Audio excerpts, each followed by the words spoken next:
Hi, hello, once again welcome back to our channel. நம்ம போன வீடியோவில் தியரிஸ் ஆஃப் பனிஷ்மெண்ட் பற்றி பார்த்தோம். இன்றைக்கி எதை பற்றி பார்க்க போகிறோம் அப்படின்னா இந்தியன் பீனல் கோடில் இருக்கக்கூடிய பனிஷ்மெண்ட் பற்றி தான் பார்க்க போகிறோம். வாங்க வீடியோக்குள்ளே போகலாம். ஃபஸ்ட்டு நம்ம இந்தியன் பீனல் கோட் 1860 என்னென்ன பனிஷ்மெண்ட் சொல்கிறாங்க அதை பற்றி பார்க்கலாம். நம்ம ஐபிசி செக்ஷன் 53 ஒரு 5 வகையான தண்டனைகள் சொல்கிறாங்க. என்னெல்லாம் அப்படின்னு பார்க்கலாம். ஃபஸ்ட்டு டெத் பெனால்ட்டி, அதாவது தூக்கு தண்டனை அப்படின்னு சொல்கிறாங்க. அடுத்து லைஃப் இம்ப்ரிசன்மெண்ட், இதை ஆயுள் தண்டனை அப்படின்னு சொல்லுவாங்க. அடுத்து இம்ப்ரிசன்மெண்ட், அதாவது சிறைவாசம். இந்த சிறைவாசத்தை ரெண்டாட்டு பிரிக்கிறாங்க. எப்படி பிரிக்கிறாங்க அப்படின்னா ஒருத்தங்க செய்யக்கூடிய குற்றத்தின் அளவை பொறுத்து அதை பிரிக்கிறாங்க. ஒன்று ரிகாரியஸ் இம்ப்ரிசன்மெண்ட், இன்னொன்று சிம்பிள் இம்ப்ரிசன்மெண்ட். அடுத்து ஃபோர்ஃபீச்சர் ஆஃப் ப்ராப்பர்ட்டி, அதாவது சொத்தை பறிமுதல் செய்வது. ஃபைனலாக ஃபைன். இந்த 5 தான் நம்ம இந்தியன் பீனல் கோடில் சொல்லியிருக்க பனிஷ்மெண்ட். அடுத்து ஒவ்வொரு பனிஷ்மெண்ட்டையாக டீட்டெயிலாக பார்க்கலாம். ஃபர்ஸ்ட் பனிஷ்மெண்ட் என்ன அப்படின்னா டெத் பெனால்ட்டி. இதோட இன்னொரு நேம் என்ன அப்படின்னா கேபிட்டல் பனிஷ்மெண்ட். எல்லா பனிஷ்மெண்ட்டோட இதுதான் ரொம்ப சீரியஸான பனிஷ்மெண்ட். சில கண்ட்ரீஸில் டெத் பெனால்ட்டியை அபாலிஷ் பண்ணிட்டாங்க. ஆனால் இந்தியாவில் குறிப்பிட்ட கொஞ்சம் கேஸஸ்க்கு மட்டும் இந்த டெத் பெனால்ட்டியை பனிஷ்மெண்ட்டாட்டு கொடுக்குறாங்க. வாங்க என்னென்ன கேஸுக்கு டெத் பெனால்ட்டியை இந்தியாவில் இன்னமும் கொடுக்குறாங்க அப்படின்னு பார்க்கலாம். ஃபஸ்ட்டு செக்ஷன் 121 சொல்லக்கூடிய வேகிங் war against the government of India, அதாவது நம்ம கவர்மெண்ட்க்கு அகெயின்ஸ்டாக போர் தொடுத்தா அவங்களுக்கு டெத் பனிஷ்மெண்ட் கொடுப்பாங்க அப்படின்னு சொல்கிறாங்க.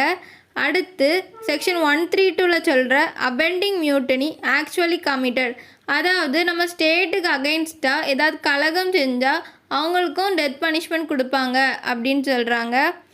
அடுத்து செக்ஷன் 194, இதில் என்ன சொல்கிறாங்க அப்படின்னா இப்போ ஒரு பர்சனுக்கு அகெயின்ஸ்டாக ஃபால்ஸ் எவிடன்ஸ் சொல்கிறதுனால அந்த பர்சன் இறக்க நேரிடுது அப்படின்னா அவங்களுக்கு டெத் பனிஷ்மெண்ட் கொடுக்குறாங்க அப்படின்னு சொல்கிறாங்க. அடுத்து செக்ஷன் 302 சொல்லக்கூடிய மர்டர், யாராவது மர்டர் பண்ணுறாங்க அப்படின்னா அவங்களுக்கும் டெத் பனிஷ்மெண்ட் கொடுக்குறாங்க அப்படின்னு சொல்கிறாங்க.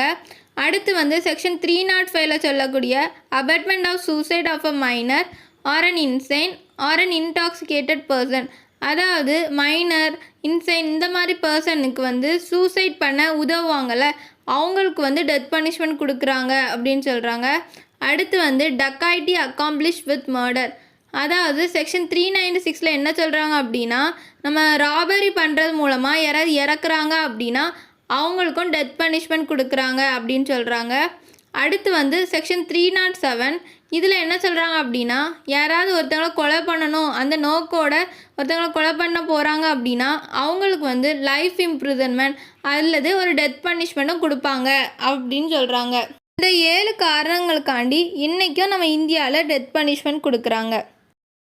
அடுத்து இம்ப்ரிசன்மெண்ட் ஃபார் லைஃப், இதை ஆயுள் தண்டனை அப்படின்னு சொல்கிறாங்க. நம்ம code of criminal procedure amendment act 1955 மூலமாக தான் டிரான்ஸ்போர்ட்டேஷன் ஆஃப் லைஃப்பை இம்ப்ரிசன்மெண்ட் ஃபார் லைஃப் அப்படின்னு மாற்றிருக்காங்க. இது ஒரு ரிகாரியஸ் இம்ப்ரிசன்மெண்ட் அப்படின்னு சொல்கிறாங்க. அதே மாதிரி ஒரு இம்ப்ரிசன்மெண்ட் ஃபார் லைஃப் அதோட ஆக்சுவல் மீனிங் என்ன அப்படின்னா அவங்களோட ரெஸ்ட் ஆஃப் லைஃப் ஃபுல்லாக ஜெயிலில் தான் இருக்கணும் அவங்க டெத் வரைக்கும். இதுதான் இதோட ஆக்சுவல் மீனிங். ஆனால் யாருமே இப்படி பண்ணலை. நம்ம இந்தியாவை பொறுத்த வரைக்கும் செக்ஷன் 57 ஐபிசி படி 14 years லைஃப் இம்ப்ரிசன்மெண்ட்டும் இருக்குது, 20 years லைஃப் இம்ப்ரிசன்மெண்ட்டும் இருக்குது. இப்போ ஒரு பர்சனுக்கு 14 years கம்ப்ளீட் ஆகிட்டு இம்ப்ரிசன்மெண்ட் ஆகி அப்படின்னா அவங்கள ஜெயிலேருந்து ரிலீஸ் பண்ண முடியாது. கோர்ட் ஆர்டர் பாஸ் பண்ணதுக்கப்புறம் தான் ரிலீஸ் பண்ண முடியும். ஒருவேளை அவங்க அவங்களோட இம்ப்ரிசன்மெண்ட்டை அதிகரிக்க கூட சான்சஸ் இருக்குது. அதே மாதிரி செக்ஷன் 55 ஆஃப் ஐபிசியில் என்ன சொல்கிறாங்க அப்படின்னா ஒரு கவர்மெண்டால் லைஃப் இம்ப்ரிசன்மெண்ட் பீரியடை கன்வெர்ட் பண்ண முடியும், சேஞ்ச் பண்ண முடியும் அப்படின்னு சொல்கிறாங்க. அடுத்து இம்ப்ரிசன்மெண்ட், இதை சிறைவாசம் அப்படின்னு சொல்கிறாங்க. இதை எப்படி மீன் பண்ணுறாங்க அப்படின்னா ஒரு பர்சனோட மொத்த சுதந்திரத்தையும் இழக்கிறது தான் இம்ப்ரிசன்மெண்ட் அப்படின்னு சொல்கிறாங்க. இதை ரெண்டாட்டு டிவைட் பண்ணுறாங்க. ஒன்று சிம்பிள் இம்ப்ரிசன்மெண்ட், இன்னொன்று ரிகாரியஸ் இம்ப்ரிசன்மெண்ட். சிம்பிள் இம்ப்ரிசன்மெண்ட் அப்படின்னா அவங்க வந்து எந்த ஒரு ஒர்க்கும் பண்ண வேண்டிய அவசியம் இருக்காது. ஆனால் ரிகாரியஸ் இம்ப்ரிசனை பொறுத்த வரைக்கும் அவங்க வந்து கஷ்டப்பட்டு உழைக்கிற மாதிரி இருக்கும். எக்ஸாம்பிளுக்கு வந்து அவங்க தோண்டுறது, அதே மாதிரி மரம் வெட்டுறது, இந்த மாதிரி நிறைய வேலைகள் செய்ய வேண்டியது இருக்கும். பனிஷ்மெண்ட் என்ன அப்படின்னா ஃபோர்ஃபீச்சர் ஆஃப் ப்ராப்பர்ட்டி. ஃபோர்ஃபீச்சர் அப்படின்னா பறிமுதல். நம்ம ஸ்டேட் வந்து கிரிமினல்ஸோட ப்ராப்பர்ட்டியை பறிமுதல் பண்ணுறது தான் ஃபோர்ஃபீச்சர் ஆஃப் ப்ராப்பர்ட்டி அப்படின்னு சொல்கிறாங்க. அதுக்கப்புறம் என்னென்ன க்ரைம் பண்ணால் இன்னும் நம்ம ஸ்டேட் வந்து ஃபோர்ஃபீச்சர் ஆஃப் ப்ராப்பர்ட்டி பண்ணுது அப்படின்னா ஐபிசி செக்ஷன் 126, 127, 169 இந்த அஃபென்ஸ் எல்லாம் பண்ணாங்க அப்படின்னா ஸ்டேட் வந்து ஃபோர்ஃபீச்சர் ஆஃப் ப்ராப்பர்ட்டி வந்து பண்ணுறாங்க. ஃபைனல் பனிஷ்மெண்ட் என்ன அப்படின்னா ஃபைன். இதில் வந்து ஸ்டேட் வந்து அஃபெண்டர்ஸ்ட்டு இருந்து மணியை வந்து ஃபோர்ஃபீச்சர் பண்ணுறாங்க, அதாவது பணத்தை வந்து பறிமுதல் பண்ணுறாங்க. இந்த ஃபைனை எப்படிலாம் ஸ்டேட் கலெக்ட் பண்ணுறாங்க அப்படின்னு பார்க்கலாம். ஃபஸ்ட்டு வந்து சோல் பனிஷ்மெண்ட், அதாவது இப்போ ஒரு பர்சன் வந்து செஞ்ச அஃபென்ஸுக்கு வெறும் ஃபைன் மட்டும் இருக்குது அப்படின்னா அது வந்து சோல் பனிஷ்மெண்ட். அடுத்து வந்து அல்டர்னேட்ஸ். இதில் வந்து அவங்க பண்ணக்கூடிய அஃபென்ஸுக்கு வந்து அவங்களுக்கு இம்ப்ரிசன்மெண்ட் அதே மாதிரி ஃபைன் இந்த 2 ஆப்ஷன் கொடுத்துருப்பாங்க. அவங்க வந்து ஏதாவது ஒன்று செலக்ட் பண்ணிக்கலாம். ஃபைனலாக ஒரு இம்ப்ரிசன்மெண்ட் அது கூட அடிஷ்னலாக ஃபைன் பே பண்ணுற மாதிரி இருக்கும்.